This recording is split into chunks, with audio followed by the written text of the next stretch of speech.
Okay guys, this is gonna be my blank tutorial.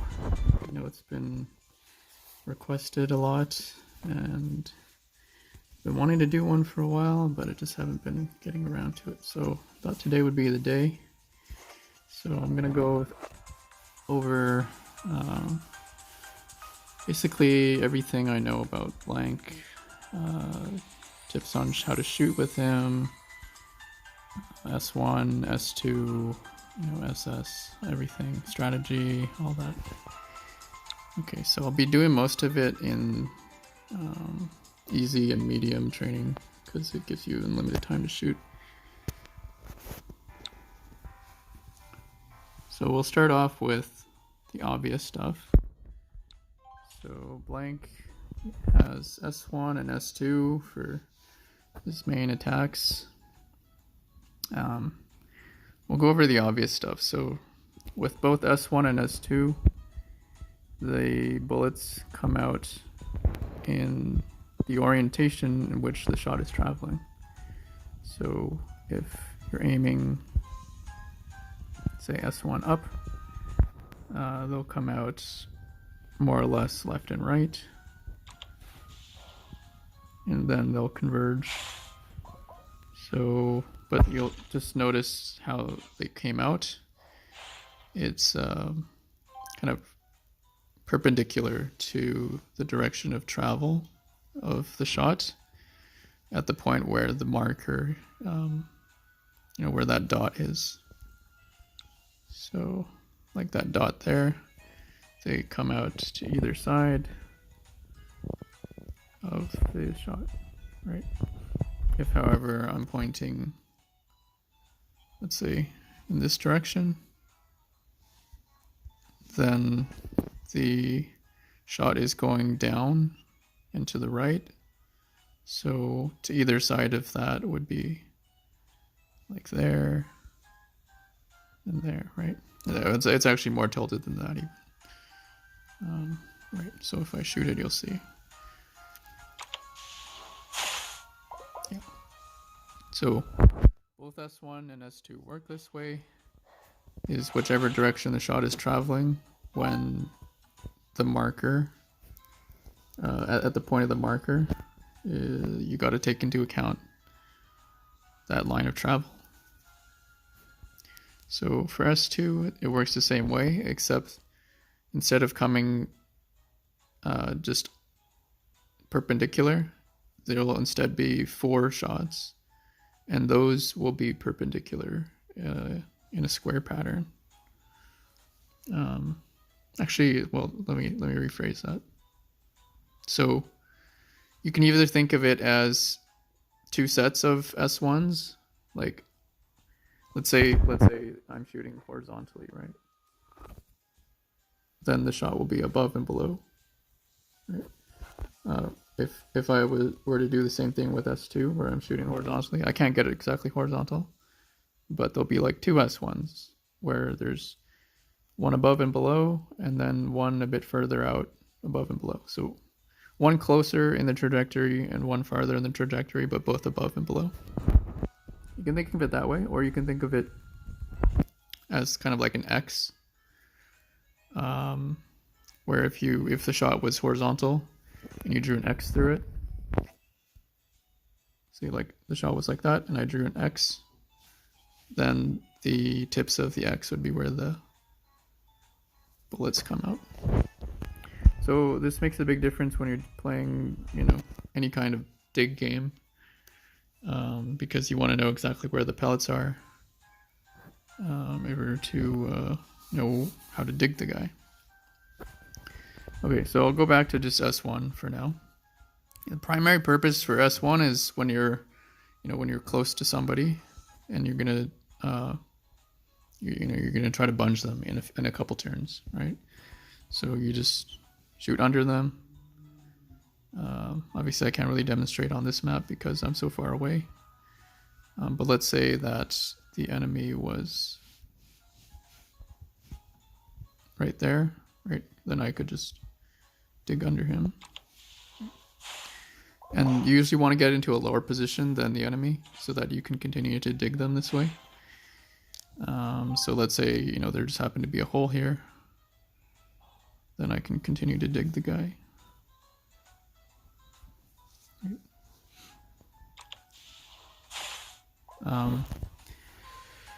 Generally, S1, you'll be digging with it if you're using blank as a drop mobile.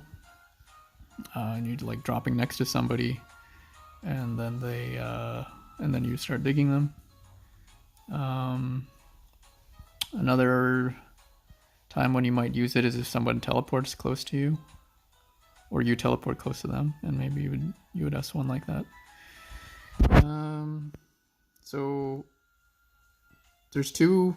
I guess the primary times when you really want to do that is if you're gonna either be killing them in like 1 or 2 shots with S1, or they're either Malite or Beetle King, BK, because you can completely shot block them by digging them into an S1 hole.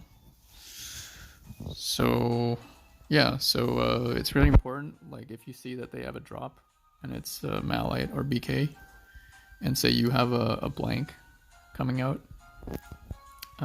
you want to make sure that they spawn before you do, because then you can drop wherever they are and trap them that way. I guess there's other mobiles that can get shot blocked this way. I think like the spiders, so like Knack and Aduka, can both get shot blocked this way. Although I'm not sure if it always works. But Knack obviously can shoot through the ground, so he doesn't care about it so much.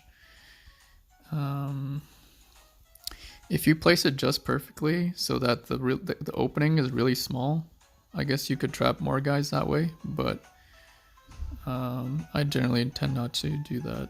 It's not that easy to figure out how big your explosion will be.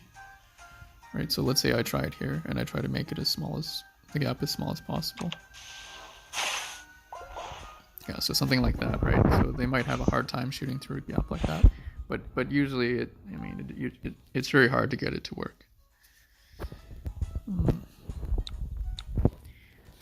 Okay, so the other use for S1 obviously is just to shoot normally, right? So S1 will be your primary damage dealer, and the longer that the shot is in the air, the more the 2 pellets converge.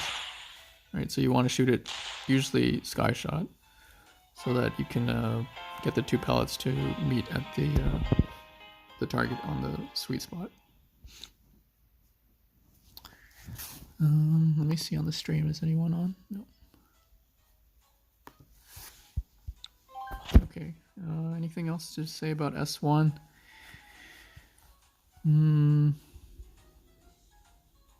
Yeah, if you're shooting S1 and it's not like super high, you generally want to aim it like maybe not at the sweet spot, but slightly in front, just because the 2 shots won't be perfectly converged. And if you aim for the sweet spot and there, let's say like 1 shot hits before the other, that tends to knock the mobile down a bit, and then the second one will miss or hit behind them. What else can I say?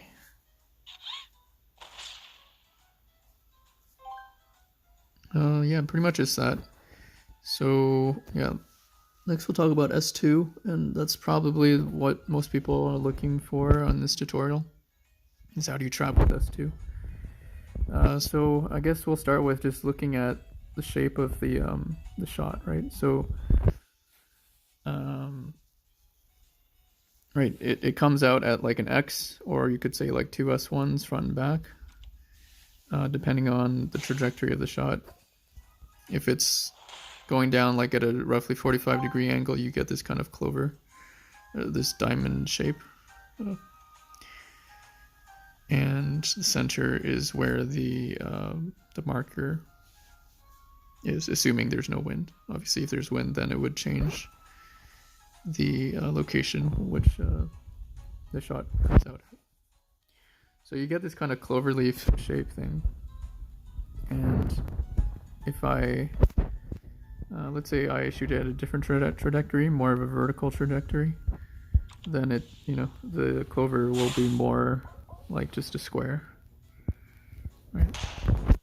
So you want to keep that in mind when you're using it, is what is the trajectory that you're shooting it at, because that will change where you want to aim it so that you end up dropping the enemy.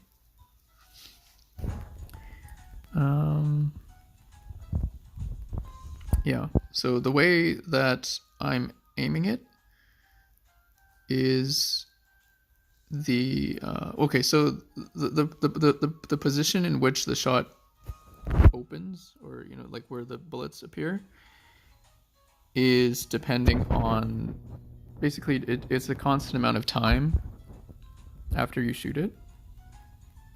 So it doesn't matter exactly like where you're pointing it at, the bullet will always spawn, or it will always appear at a constant time from when the shot was made. So like you can shoot it anywhere, doesn't matter, it'll always be like X amount of seconds or whatever. And that's good to know, because that means that the wind will always have a certain amount of time to affect the shot. If you watched my wind tutorial, you'll know that the way that you calculate how far the wind will affect your shot is just basically based on two factors. One is how long the shot is in the air, and two is how strong the wind is. In this case, one of those factors is a constant. So the time spent in the air is a constant, and the amount that the wind will push the shot will only be based on the strength and direction of the wind. So that's a good thing to know. That means that you can basically just like get a feeling for how much the wind will affect the S2, because it doesn't matter how you're shooting it, it's always going to affect it in that way. Okay, so you can either go by feeling, or you can use a way to measure, or to get a how do I call it? To get a, like, to be able to judge the distance, right? So the way that I use is with this this ruler thing that came part of the precision shooting change, right? It's that bottom right button that I'm toggling right now. So this gives you a ruler, and this ruler is helpful because it's always the same size, right? So it's always, it doesn't matter whether I'm zoomed in or zoomed out, right? In comparison to the actual distances in the game, it's always the same. So you can use that as basically just a way to measure how far you should be compensating for the wind. And the formula that I use is, you see how there's notches on the ruler? So there's like 1, 2, 3 notches, or like 1, 2, 3 notches, small notches before a longer notch. And the system that I use is that each small notch accounts for 1.5 wind, or you can also think of it as every big notch accounts for roughly 4.5 wind. Like, so let's say the wind was 9, and let's say it was just 9 to the right. Okay, if I was aiming there with the shot, then I would expect the shot to come out. I didn't point that too well. Roughly around there. So 2 big notches, right? 4.5 times 2 is 9. So yeah, so I recommend you use it. Use the ruler, at least to kind of get a feeling, because maybe you're playing blank for the first time in a long time and you kind of forgot how to judge a shot. So you can use it for that. Yeah, so basically the wind will always affect blank's shot at a depending on the strength and the direction of the wind. It doesn't matter how you're shooting it; it always affects it that by pushing it in the direction of the wind at a certain distance, depending on the strength of the wind. Right. So now the wind is 2. This is a pretty small wind, so it's kind of hard to demonstrate. But let's say I was pointing it here, right? Then I would expect the wind to carry it. So 2 is like a bit more than 1.5, so a bit more than 1 notch. Maybe like there. It's not, yeah, it might not even be that far. So we'll just shoot it and see. Okay, so yeah, that's pretty much where it pointed it to, where it carried it.